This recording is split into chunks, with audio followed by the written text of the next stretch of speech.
கண்ணியத்தோடு பேசுமாறும் அந்த காலம் கிடையாது, அடுத்த தலைமுறை பார்த்து கொண்டு இருக்கிறார்கள் என்று அதிமுக முன்னாள் அமைச்சர் சி.வி. சண்முகத்திற்கு உயர்நீதிமன்றம் அறிவுறுத்தியிருக்கிறது. அதிமுக முன்னாள் அமைச்சர் சி.வி. சண்முகத்திற்கு கண்ணியத்தோடு பேசுங்கள், அந்த காலம் போல கிடையாது, அடுத்த தலைமுறை பார்த்து கொண்டு இருக்கிறார்கள் என்று சென்னை உயர்நீதிமன்றம் அறிவுறுத்தியிருக்கிறது. விவரங்களோடு செய்தியாளர் ரமேஷ்குமார் இணைகிறார்.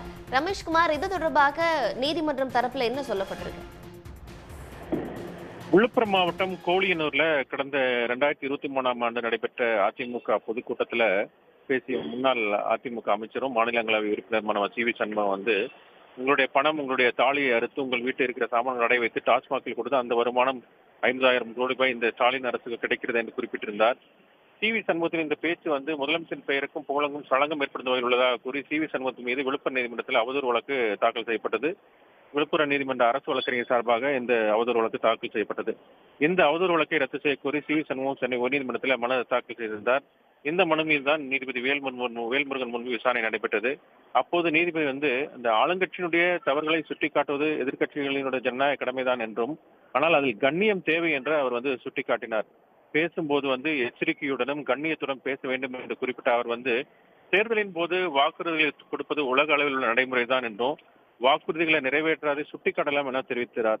மனுதாரர் சி.வி. சண்முகம் ஒரு சாதாரண நபர் அல்ல, சட்டம் படித்தவர், முன்னாள் அமைச்சர்.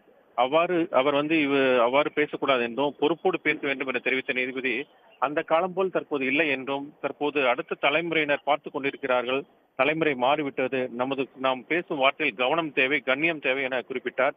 இதையடுத்து அரசு தரப்பில் ஆஜரான வழக்கறிஞர் இதே போல் பலமுறை பேசியுள்ளார் என்றும், இது தொடர்பாக இதுபோல பல வழக்குகள் அவர் ரத்து செய்ய கோரி தொடரப்பட்ட வழக்கு நிலுவையில் இருப்பதாக அவர் சுட்டிக்காட்டினார்.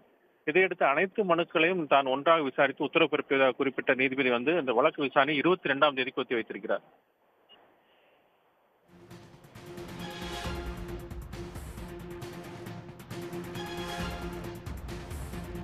ரமேஷ்குமார், விவரங்களுக்கு நன்றி. கண்ணியத்தோடு பேசுமாறு அதிமுக முன்னாள் அமைச்சர் சி.வி. சண்முகத்துக்கு உயர்நீதிமன்றம் அறிவுறுத்தி இருக்கிறது. ஏற்கனவே பொதுக்கூட்டத்தில் அவர் அவதூறாக பேசிய நிலையில் தற்போது அதிமுக முன்னாள் அமைச்சர் சி.வி. சண்முகத்திற்கு சென்னை உயர்நீதிமன்றம் இந்த அறிவுறுத்தலை வழங்கியிருக்கிறது. உடனுக்குடன் செய்திகளை தெரிந்து கொள்ள சன் நியூஸ் பெல் ஐகானை கிளிக் பண்ணுங்க.